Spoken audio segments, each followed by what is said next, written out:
Have you ever looked at a tiny electronic connector and wondered how manufacturers had created them so small? Most of us think about 3D printing making large parts such as prototypes, replacement parts, cosplay props, but what about when 3D printing manufactures things in microns and not millimeters?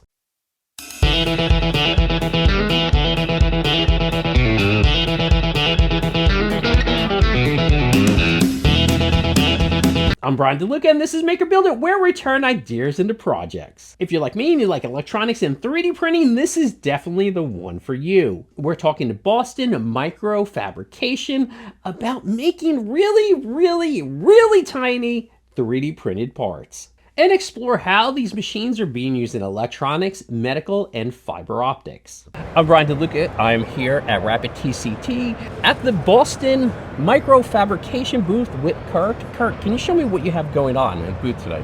All right, so right here we've got one of our electronic connectors. This is a part that we might sell to one of the big players in the electronic connector space.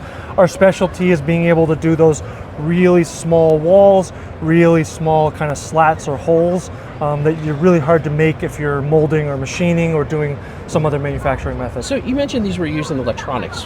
Which specific electronics or applications are they being used in?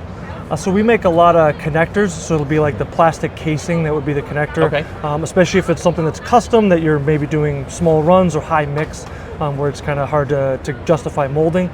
We've also gotten into the fiber optics, fiber guide type space where lots of tightly packed small holes are needed that are kind of really tedious to machine or impossible to mold or machine. Now, how small do these, I mean, this is pretty tiny. How small does this go down to?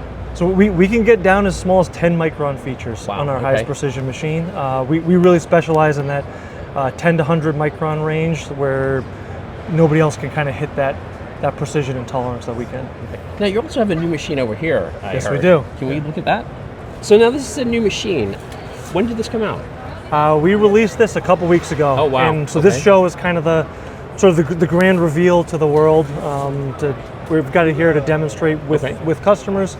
The big thing with this is it's our most accessible, easy to use, fastest machine. So we really brought this out as the entry point to high precision micro scale 3D printing. Oh wow. Okay, and now this is this is designed to be a desktop model, right?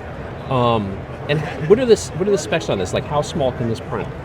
So this printer can probably get down to about 100 micron features. It's 25 micron XY resolution, and you're going to see very high precision. The tolerances we can hold are going to be tight on that. Okay, and what applications or what companies are using these type of machines?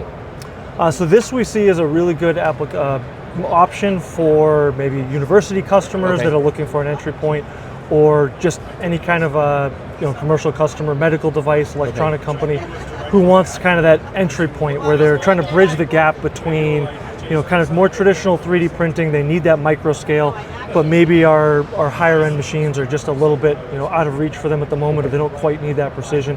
This gives them that chance to kind of get that high precision printing at a price point that's a little bit more accessible. So is this mostly used for prototyping, or could you use this more for production?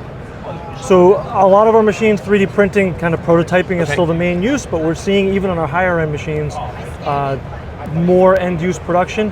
And the advantage of this one is the machine is a lot faster, gives you more throughput.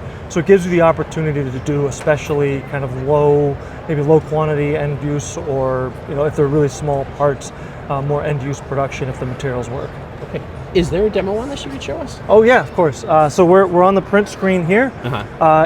Show you, it's just basically a few clicks to use this, which makes it kind of a lot easier for some of our customers to kind of get used to.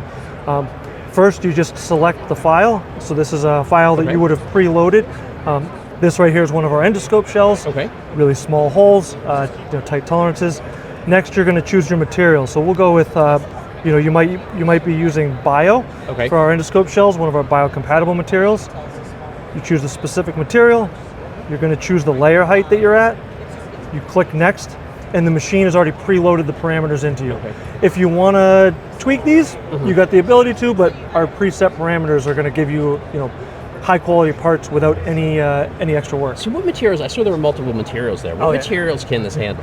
So it's a line of UV curable photopolymers that we make. The big levers that we can pull are biocompatibility, mechanical strength or high temperature. So Okay. kind of that's kind of how we would push into one material versus another. Okay, well, Kirk, thank you for your time. Yeah. It was a pleasure. All right, thanks. Microscale 3D printing is one of those technologies most of us have never really heard of or seen, but they're quietly helping make new innovations in electronics and other areas of technology. What's impressive isn't just how small these parts are, but how accurate they can be manufactured, measured in microns while still maintaining usable production workflows. For more on 3D printing, DIY, or maker projects, make sure you like and follow MakerBuildIt, and remember, keep on making.